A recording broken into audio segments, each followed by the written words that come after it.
Sveicināti! Mans vārds ir Māris Skromanis, esmu farmācijas zinātņu doktors un strādāju Siguldas slimnīcas radioķirurģijas centrā par klīnikas vadītāju. Pats es pacientus ar prostatas vēzi neārstēju, bet ikdienā piedalos šajā procesā, kas saucās kopējais klīnikas darbs, un redzu tos pacientus, kuri pie mums terapiju saņēmuši pēdējo 8 gadu laikā. Tādu vīrieši tuvojās 500. Un šodien gribu parunāt tieši par tām biežākajām lietām, par kurām viņi runā gan pirms, gan pēc terapijas, par tā saucamiem mītiem, ar kuriem mēs saskaramies, un arī par tiem jautājumiem, ko potenciālie pacienti, vīrieši mums raksta mūsu sociālajos kontos, mājaslapā un zvana mūsu konsultantiem. Mīts numur 1 – prostatas vēzis ir reta slimība. Principā tas ir diezgan pareizs apgalvojums, ja mēs runājam par slimībām kā tādām. Prostatas vēzi ir iespēja saslimt vīriešiem, jo sievietēm šāda problēma nav, bet tomēr, ja mēs runājam par vēzi kā tādu, tad šis ir otrais biežākais vēža saslimšanas variants pēc ādas vēža. Un arī otrais biežākais nāves iemesls vīriešiem pēc plaušu vēža. Tā kā nemaz šī slimība tik reta nav. Iespējamība, kad jums atradīs prostatas vēzi, pieaug ar gadiem. Ja jums esat 30 gadus vecs, tad šī iespējamība ir apmēram 5%, bet ja jūs esat 80 gadus vecs, tad ir apmēram 60%. Tas nozīmē, ka ar katru 10 gadi šis risks pieaug apmēram 1,7 reizes. Un 80-gadīgajiem jau faktiski no 5 draugiem 3 visdrīzāk ir prostatas vēzis.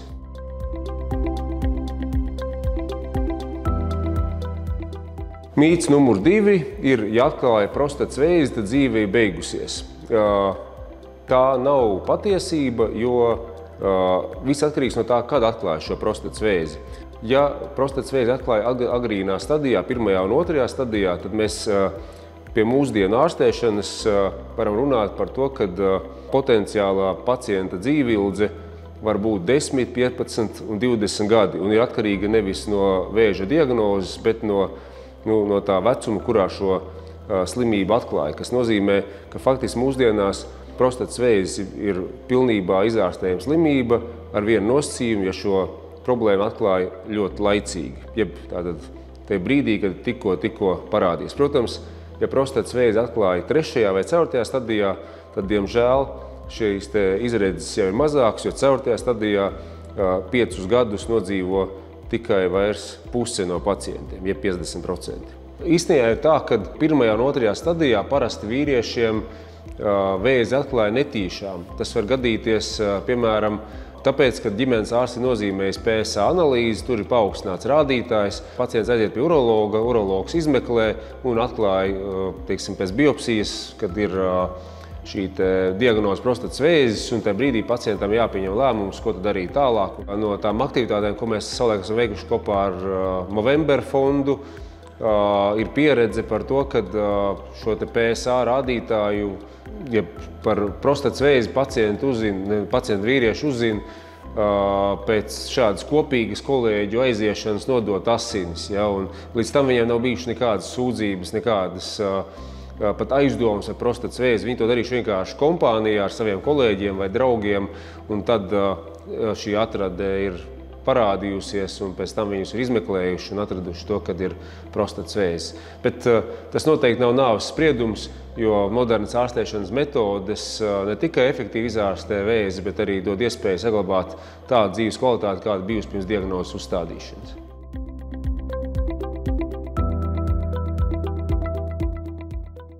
Trešais mīts, ja nevar pačurāt, tad skaidrs, ka vēzis klāt.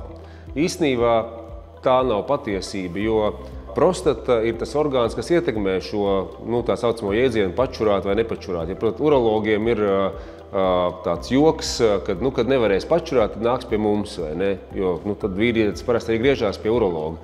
Bet īstenībā ir tā, ka šie konkrētie simptomi ir saistīti ar urīna izvades sistēmu kā tādu, un prostata, protams, šeit spēlē būtisku lomu, jo caur gan prostatu aptver urīna izvada kanāls, gan arī, teiksim, caur prostatu iet daļēji šis urīna izvada kanāls, un no šīm spazmām ir atkarīgs tieši šis vai varēs vai nevarēs. Bet prostatas vēzis faktiski ceļš 1. un 2. stadijā nekādi neietekmē šo spēju pačurāt. Un visdrīzāk, ja vīrietim ir šāda simptomātika, tad viņam noteikti jāgriežas pie urologa, bet jāizmeklēs, vai tas nav, piemēram, prostatas iekaisums, ja prostatīts vai adenoma, ja prostatas hiperplāzija. Un vēzis var būt, protams, kā trešais iemesls, bet tas būs salīdzinoši reti un arī jau, diemžēl, novēlotā stadijā. Līdz ar to rosinu, ja jums nav aizdoma par prostatas vēzi, noteikti apmeklēt urologu, ja jums ir atbilstošs vecums, jau virs 50 gadi. Un, ja jums ir kaut kādas sūdzības, tad noteikti jāapmeklē urologs, lai ārstētu tās slimības, kuru dēļ šie traucējumi ir izraisīti.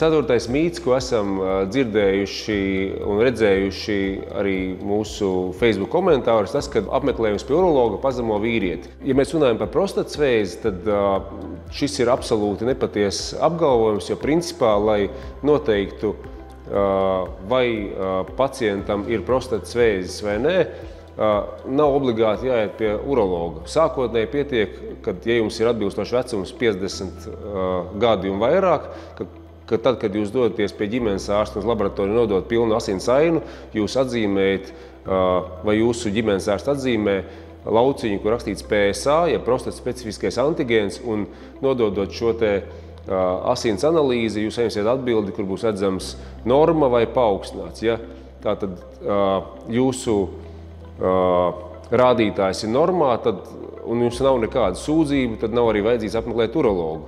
Kur pretī, ja šis rādītājs ir paaugstināts, tad tas arī nenozīmē uzreiz, ka tas ir prostatas vēzis, bet varbūt arī prostatīts vai adenomas hiperplāzija.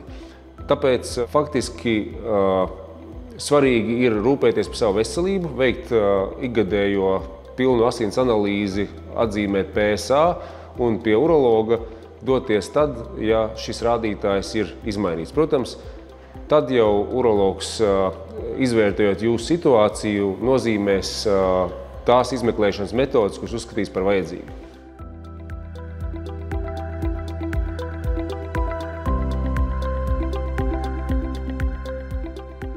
Mīts numur 5.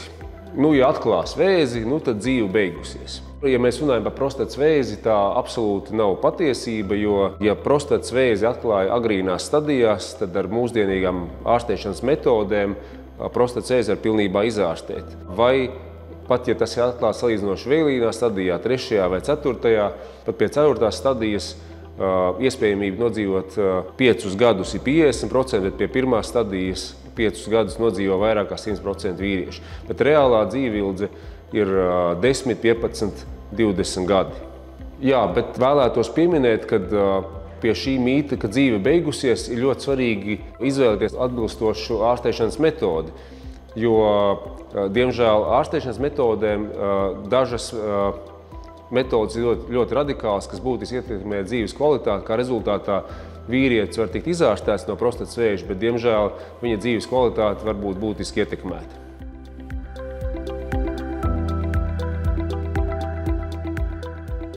Mīts numur 6. Ja jau atrada prostatas vēzi, tad gribu, lai izgriež. Faktiski, jā, operācija, jeb ķirurģiska prostatas vēža ārstēšana ir viena no vispopulārākajām ārstēšanas metodēm. Arī savulaik to sauc par zelta standartu. Jāsaka gan, kad tā ir viena no tām retajām ķirurģiskās ārstēšanas metodēm, kura faktiski ietekmē visu orgānu. Mūsdienās ķirurģijā pamatā izvēlās orgānu saudzējošas ārstēšanas metodes, bet prostatas vēža ārstēšana joprojām ir kā vesela orgāna izņemšana no ķermeņa, ar ko arī saistīts diezgan būtiskas blaknes, tādas kā, piemēram, urīna nesaturēšana, kā, piemēram, erektīlā disfunkcija, un, diemžēl, pēc šādas ārstēšanas ļoti daudziem vīriešiem dzīves kvalitāte ir būtiski ietekmēta, un viņi vairs nejūtās tādi, kā bija pirms ārstēšanas. Protams, daudz ko var labot atbilstoša rehabilitācija, aprūpes komanda, ir arī metodes, kuras, teiksim, urologi pēc ķirurģiskas ārstēšanas izmanto, lai atjaunot, piemēram, šo te urīna izvades sistēmu, liek mākslīgus sfinkterus, tāpat, protams, var lietot dažādus implantus, ja ir problēmas ar erektīlo disfunkciju, bet jāsaka, šīs izmaksas valsts diemžēl nesadz, un jārēķinās to, ka varbūt operācija kā tāda ir valsts apmaksāta, bet šo te blakņu mazināšana var būtiski ietekmēt arī pacientu maciņu.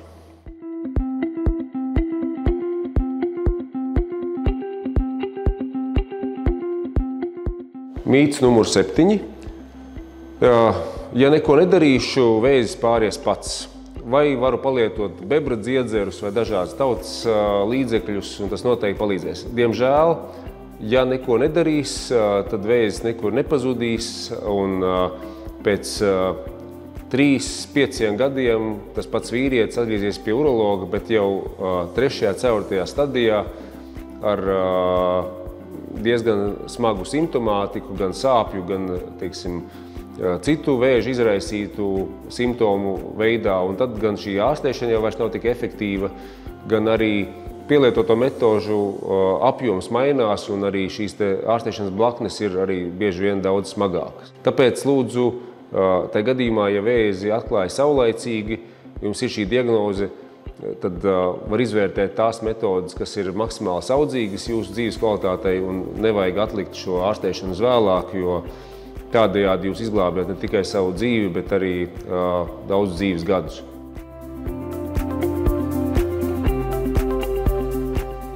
Mīts numur 8. Operācija vienīgais variants. Jā, šai ziņā var piekrist, kad gana bieži gados jauniem vīriešiem ar agresīvu prostatas vēzi operācija tiek piedāvāta kā vienīgais ārstēšanās variants. Bet faktiski ir tā, ka arī staru terapija spēj nodrošināt tikpat efektīvu prostatas ārstēšanu, bet būtiska atšķirība ir tieši šis blakņu profils, kāds rodās pēc dažādām ārstēšanām. Ja mēs runājam par ķirurģisku ārstēšanu, tad operācijas ietvaros šis orgāns ja prostata tiek izņemta, kā rezultātā arī rodās šīs blakus parādības, kas ir raksturīgas ķirurģiskai ārstēšanai. Bet tam nav atšķirības, vai tā ir atvērta tipa operācija, laparoskopiska, robota asistēta. Blaknes ir saistītas ar šo operācijas apjomu, jo, ja orgāns tiek izņemts, tad attiecīgi arī šīs blaknes būs līdzvērtīgas. Varbūt to griezienu vēderā būs mazāk, un operācijas laiks var atšķirties, bet principā blaknes būs līdzīgas.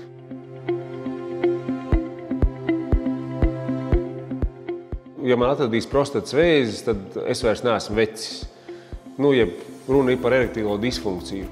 Jā, tā ir zināmā mērā taisnība, it sevišķi, ja mēs runājam par tādu 10 gadu senu vēsturi, ka faktiski visiem gados jauniem vīriešiem, kuriem bija prostatas vēzis atklāts, nozīmēja tāda ķirurģiska ārstēšana, pēc kuras faktiski vairāk kā pusēji uzreiz pēc operācijas ir erektīlā disfunkcija, tā tad ir problēmas ar potenci, jo, diemžēl, operācijas ietvaros tiek traumēti prostatai pieguļošie nervi un, diemžēl, diezgan neatgriezeniski. Tad mūsdienās izvēloties ļoti precīzu staru terapiju, faktiski šai terapijas metodei nav ietekmes uz seksuālo funkciju.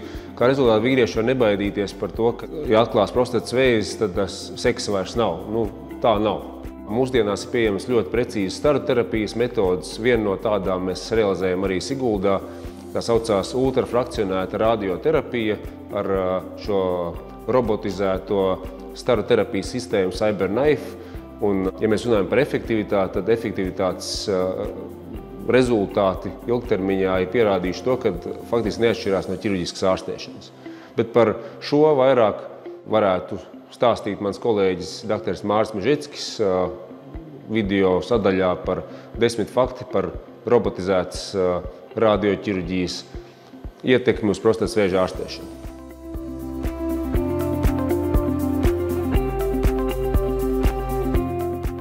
Mīts numur 9. Staru terapiju nozīmē tikai gados veciem vīriešiem. Tā ir daļēji patiesība, jo, kā jau minēju mītā numur 8, tad ķirurģiju bieži vien nozīmē gados jauniem vīriešiem, jo tomēr kopējam veselības stāvoklim jābūt pietiekami labam, lai pacients varētu izturēt operāciju, anestēziju. Tad šajā gadījumā staroterapiju bieži nozīmē gados vecākiem vīriešiem, bet ar mūsdienu staroterapijas metodēm par to nevajadzētu uztraukties. Lielākais staroterapijas mīnus ir tas, ka ir šis garais terapijas laiks, jo, ja nozīmē klasisko staroterapiju, tad ārstēšana var aizņemt 6 līdz 8 nedēļas, kad jums katru dienu jādodās uz slimnīcu. Varbūt salīdzinoši īsu laiku, 15–20 minūtes ilgst pati terapija, bet tomēr tas aizņem pietiekami daudz laika no dienas, un strādājošiem vīriešiem tas var radīt būtiskas grūtības, jo ne katrs no jums var atļauties katru dienu braukt uz slimnīcu, pavadīt laiku ceļā un slimnīcā un atgriezties un braukt kā uz darbu.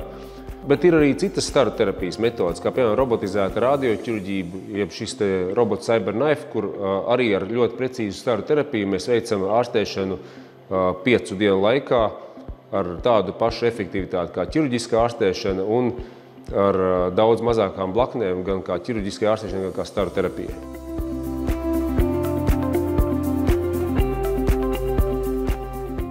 Mīts numur 10 – prostatas vēža slimība, ko var neārstēt. Es šo mītu saprotu, ka tas visdrīzāk nāk no gados ļoti veciem vīriešiem.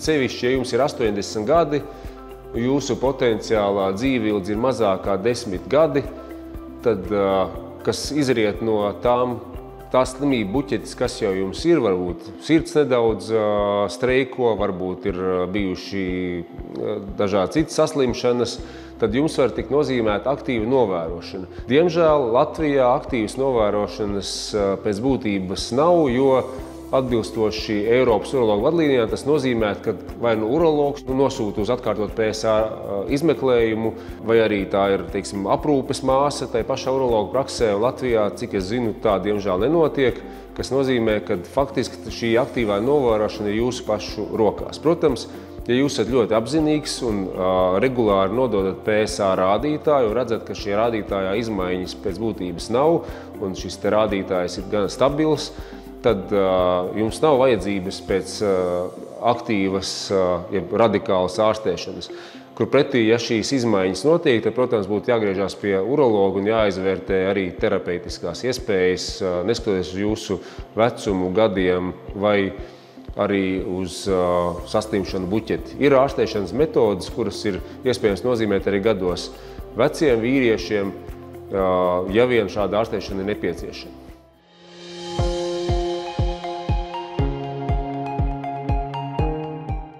Mīts numur 12. Visas modernās metodes ir dārgas. Kurš to var samaksāt? Šādus komentārus mēs saņemam ļoti bieži, cevišķi, kad mēs stāstam par CyberKnife terapijas iegūmiem, un šie 10 000 liekas ļoti dārgi.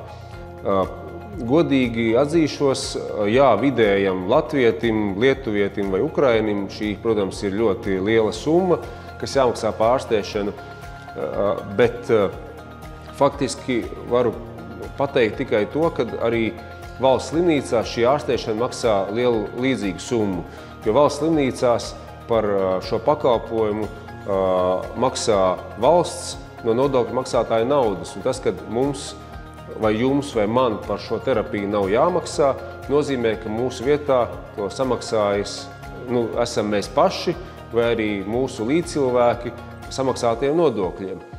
Otra lieta ir tā, ka nav svarīgi, vai mēs esam šeit Siguldā vai universitātes slimnīcā, šīs aparatūras izmaksas ir ļoti līdzīgas. Šis kibernāzis izmaksāja 5 miljonus, ēka izmaksāja 1 miljonu, un vēl pirmajos 2 gados mēs apēdām 2 miljonus, kamēr iemācījāmies strādāt ar šo sistēmu un apkalpot tādā kvalitātē pacientus, lai būtu šie rezultāti, kādus mēs sagaidām. Pie tam pie katra pacienta ārstēšanas strādā 12 cilvēku komanda, jo faktiski ne jau ārsts ārstē.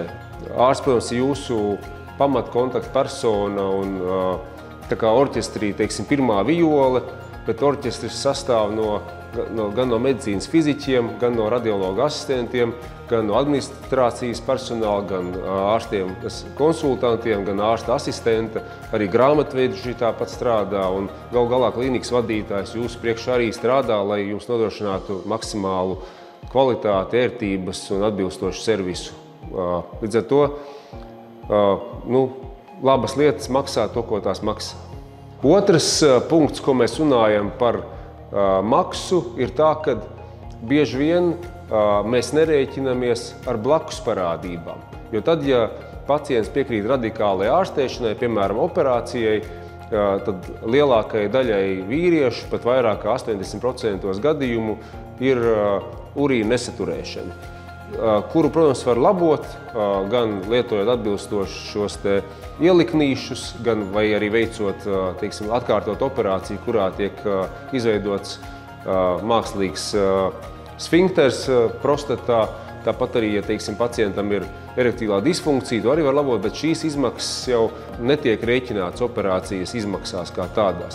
Kā rezultātā, ja mēs skatāmies uz izmaksām, teiksim, 15–20 gadu griezumā, tad, protams, mūsu izmaksas ir tajā brīdī, kad šī terapija tiek veikta, un pēc tam vīrietim faktiski vairs nekādu būtisku izmaksas nerodās, kā vienīgais veikt katrus 6 mēnešus šo PSA testu, kas ir asins analīze, ko viņš visdrīzāk būtu veicis tāpat, kur pretī pie citām ārstēšanas metodēm izmaksas sākās tad, kad šī operācija vai terapija ir bijusi, un pēc tam ir jācīnās ar blakus parādībām.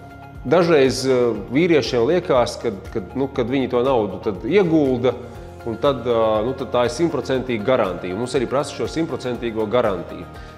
Realitāte ir tā, ka mēs varam garantēt to, ka mēs izdarīsim visu maksimālo, ko dod šī tehnoloģija CyberKnife, tās arī mūsu komandas zināšanas, profesionālisms, pieredze un vairāk 100 pacientu tieši ar prostatas vēža ārstēšanu dod mums iespēju diezgan precīzi prognozēt iznākumu. Bet, diemžēl, terapijas rezultāts ir atkarīgs pirmkārtām no stadijas, kurā mēs ārstējam, un audzēja agresivitātes pakāpes. Jo, protams, jo agresīvāks audzējs, tad neatkarīgi no ārstēšanas veida, tā iespējamība, kad pēc kāda laika var parādīties kāds slimības atzars, recidīvs vai metastāzes, saglabājas tāda pati, jo principā ķirurģiskā ārstēšana, staru terapija un radioķirurģija efektivitātes ziņā ir līdzvērtīgas. Atšķirās tikai blakņu profils, un tas ir tas, par ko īstenībā būtu vērts visvairāk domāt, jo visas šīs metodas ir līdzvērtīgi efektīvas, un vīrietis visdrīzāk vienalga, vai būs izgājis ķirurģiskā ārstēšana, klasisko staru terapiju vai šādu robotizētu radioķirurģiju. Ja viņš ir fiziski vesels, tad nodzīvos 10, vēl 15, 20 gadus, bet jautājums būs, kā viņš tos gadus nodzīvos, kāda būs viņa dzīves kvalitāte, jo tā būtiski atšķirās. Bet ja jums joprojām ir jautājumi, vai kaut kas ir tāds, kas palicis neatbildēts no šīs dienas manas sarunas ar jums, tad lūdzu zvaniet mums uz klīniku uz numuru 202-700-77 vai rakstiet mūsu Facebook kontā vai rakstiet uz mūsu mājaslapu cyberknife@sigulda.com vai prostatas vēzis LV.